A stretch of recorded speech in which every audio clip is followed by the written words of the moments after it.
rescued me literally on more than one occasion. We met my family and his family met when he saved me as a lost toddler in the woods, and my mother was hysterical and came into the laundromat in the little faculty housing area where my family lived and his family lived, hysterical, and because her daughter was missing, and he calmed my mother down and he found me in the woods, and then my families became very, very close friends. And he rescued me again when I was in graduate school at Temple at first, and I was majoring in something ridiculous and getting a master's in something, and I came into his office and I said, I don't like this, I don't want this. He said, well, how about math? I said, well, I don't really have much background. He said, that's okay, we'll work it out. And I went on and I got a PhD, and he rescued me again. And those of us who have PhDs know that maybe the most important thing is your thesis advisor, and I had a situation that wasn't working out so well, and he said, it's okay, Leon Ehrenpreis is coming, and he's gonna be your advisor. And that was wonderful, and sadly we lost him not so long ago. So I knew he was always there for me, and if I needed something, he would rescue me. He was always there, and it's just impossible to imagine that he's not there anymore. Thank you.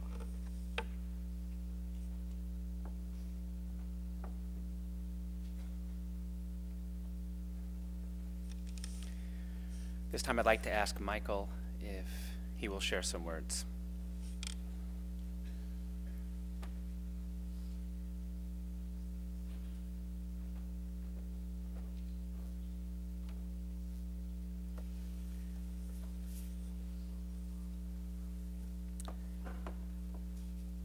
Karen mentioned that it's in the middle of Hanukkah right now, actually the 8th day. And traditionally, we don't give formal eulogies on Hanukkah, but I thought maybe I could use Hanukkah itself to help maybe shed a little light on Marvin's impact. Hanukkah is an 8-day festival, and it's 8 days because the miracle of the oil lasted for 8 days. So the Beis Yosef asks a very interesting mathematical question. There was enough oil in the flask to last 1 day, but we celebrate 8 days of Hanukkah. Really, if the oil lasted for 8 days, it was only 7 days of the miracle. Why do we celebrate 8 days? Somebody got something wrong. So there are a number of people that give answers to this, but the one answer I want to bring out is by the Taz, another famous rabbinical figure. And he brings another story from the prophets to illustrate his point. There was a prophet, Elisha, who was a disciple of probably one of the most famous of prophets, Eliyahu Hanavi. And there was a time where there was a destitute woman who beseeched Elisha for help because she had no money and there were creditors that were coming to claim her children because she couldn't pay off her debts. So she went to Elisha and begged him for some kind of help. And he said, well, what do you have in your house? And she said, nothing. He said, you must have something. So she said, well, I have a little bit of oil. So he said, go to all your neighbors and gather all the pots, all the flasks, all the pans, anything you can find, and get them together. And she did. And then he told her to pour the oil from that little flask. And the oil just kept coming and coming and coming, and it filled every pot, every pan, every flask that she borrowed.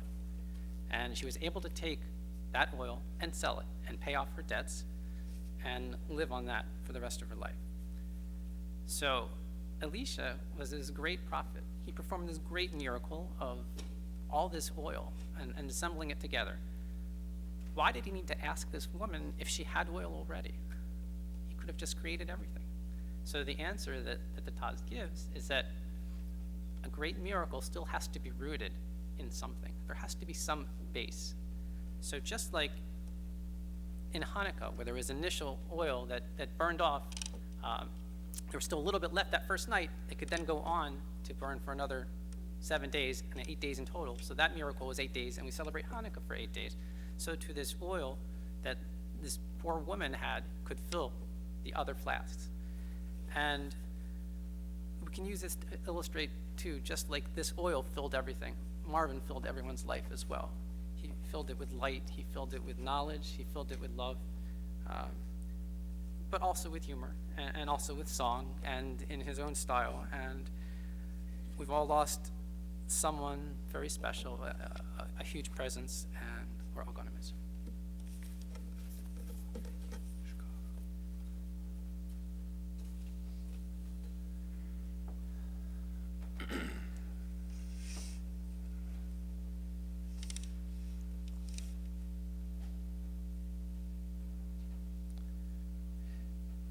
This time I'd like to ask Richard if he will come forward to share some words.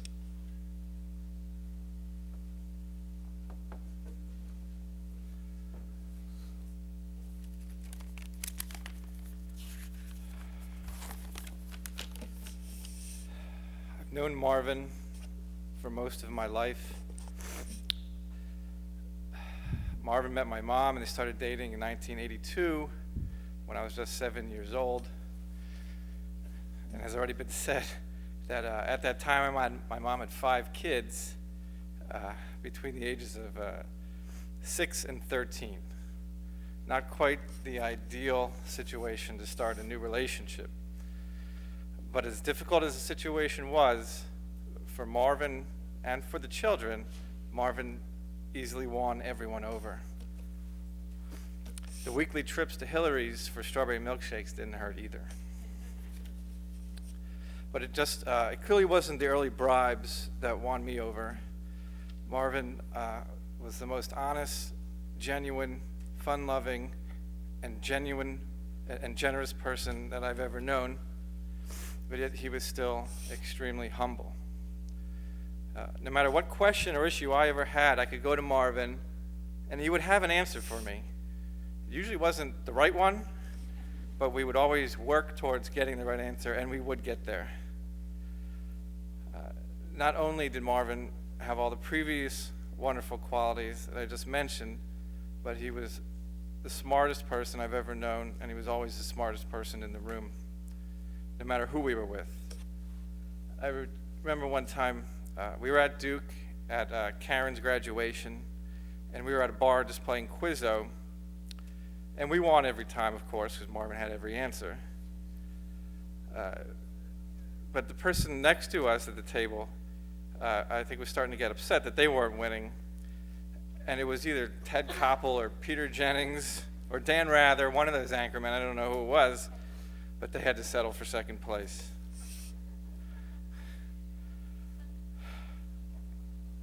We knew that we were going to win because we had Marvin. But you could throw out all of those other qualities compared to what I consider was his most amazing quality, and that was how he loved and treated my mother. For nearly the past 30 years, I've witnessed 2 people who loved each other and loved being with each other, and they were rarely apart. Everyone I've spoken with since Marvin's passing all said the same thing, that Marvin was a great guy, that they enjoyed talking to him, just being with him, but they only saw him occasionally. I had the privilege and honor to spend many wonderful years with him. Marvin was taken from us too early, but anyone can see the mark that he left on all of us. It's been many years since Marvin was considered my mom's boyfriend, but it didn't take long to consider Marvin family.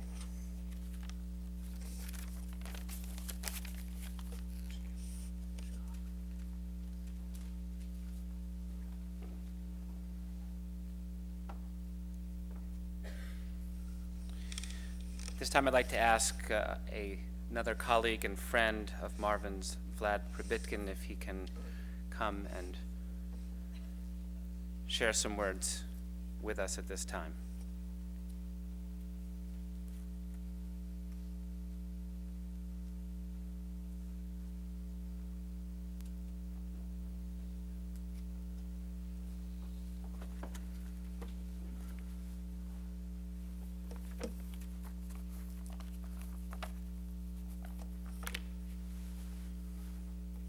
noon.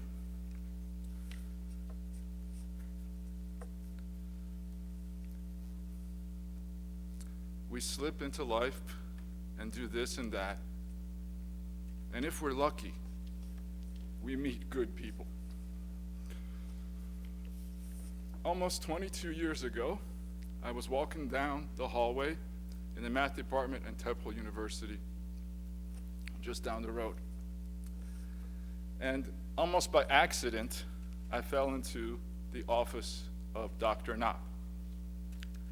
I was a graduate student, and I was looking for a math course to take. I wanted to enroll in his second semester of number theory.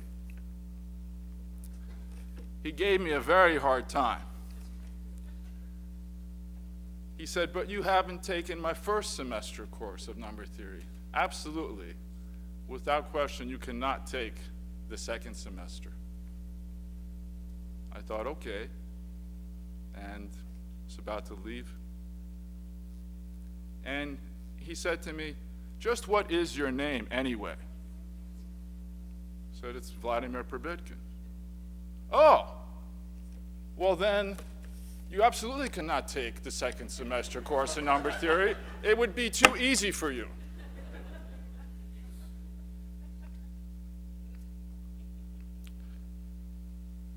So I settled into his office, and he proceeded to quiz me on very important mathematical matters, such as recognizing the postcards on his wall. I think I guessed Geronimo correctly, Tchaikovsky, and then it came to the Marx Brothers, and I'm afraid I didn't get all of them, but he was sufficiently impressed that I could take an independent study course with him that semester.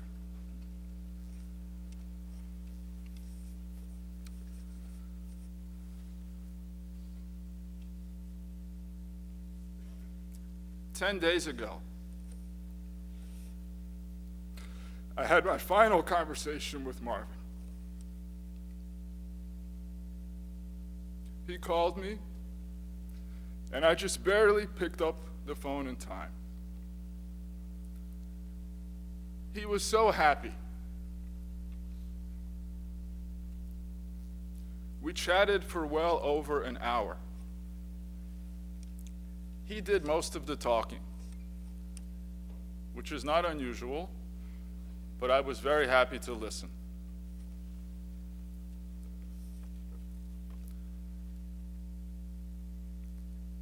He recalled to me his college days, how way back when he was an undergraduate freshman at the University of Wisconsin, his friend Milton suggested to him that he sign up not only for college algebra, but also for trigonometry. And apparently this paved the way for his becoming a math major. He also mentioned to me that as a graduate student, after he had made a wonderful mathematical discovery and told his thesis advisor, Paul Bateman, Bateman's reaction was, "Science triumphs again." And when Marvin told me that, it was wonderful. Went back in time, those 50-some plus years. Marvin was a dynamo. One of the reasons he was happy that he got to speak with me is that I had called earlier and I had notified Phyllis that I was going to a conference in Cologne this February. And Marvin was invited to go to that conference. Several weeks ago, he was somewhat undecided whether or not he would go. I said, "Marvin, it's none of my business, but I think that they would appreciate your being there. He actually argued with me. He said, "No, it is your business." So I went on the internet, which of course we know he is secretly capable of doing ever since he acquired his iPad. And I read to him the names of the people who would be at this conference. And after I read to him the many names of the people that he's known for decades and also just recently, I think that helped convince him that he would go. He was truly looking forward to the trip. And beyond that, he also mentioned to me that he got notice, I think through an email, about a conference this next summer in Stanford. And yes, it will be a mathematical conference, but that's not what interested him primarily. He was more interested in going out to California so that he could visit his friends. He mentioned to me the Friedmans, and he mentioned Jeff Mason.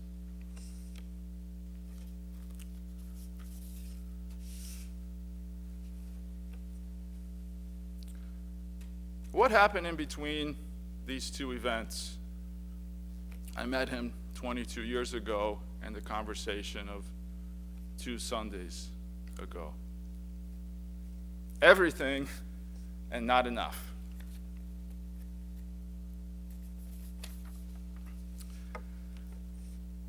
Marvin, I enjoyed roasting you 19 years ago at your 60th birthday bash down in San Antonio. That's when I learned what a great singer you are. Smoke gets in your eyes. Marvin, I was stunned when you appeared at the Math Question Center at Haverford College 9 years ago and sang me happy birthday for my 40th. This is all Michelle's doing. Marvin, what a joy it was to celebrate your rich life in January of 2006 here in Philadelphia. Phyllis's slideshow was spectacular. Seth's playing was sublime. But you, my friend, with your easy wisdom, you were the most magnificent mensch.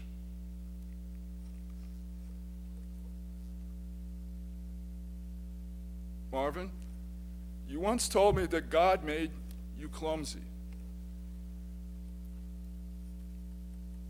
But I know that to be false. As I've said once before, you are an excellent driver. You drove me to Princeton University.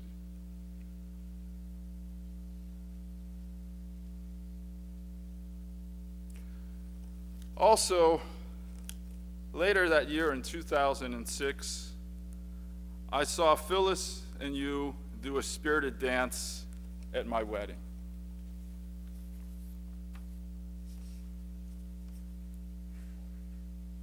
Marvin, your beloved friend Leon was fond of saying, "Who is strong? Who is strong?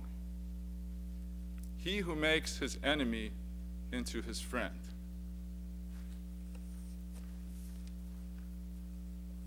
Marvin, when I was a child, I wanted so much to be a grown-up. And when I became an adult, I was so disappointed. People behaved badly.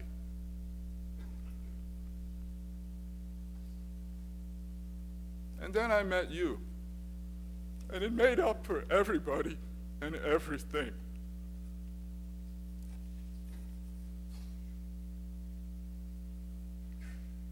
Marvin, you know, of all the souls that I've met, you are the finest and most decent. I slipped into life, and I've done this and that. And I've been lucky, because I've known you, the strongest man, Marvin Knopp.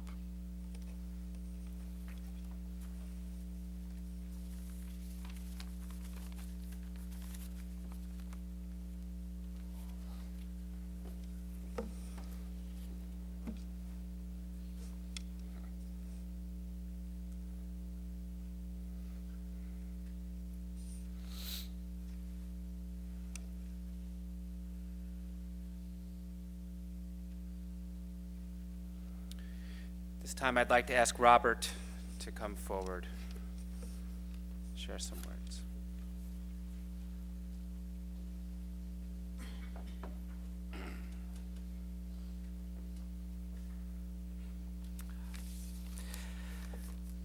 Marvin's been a part of our family for most of my life, and he willingly took on the role of an additional father figure for me.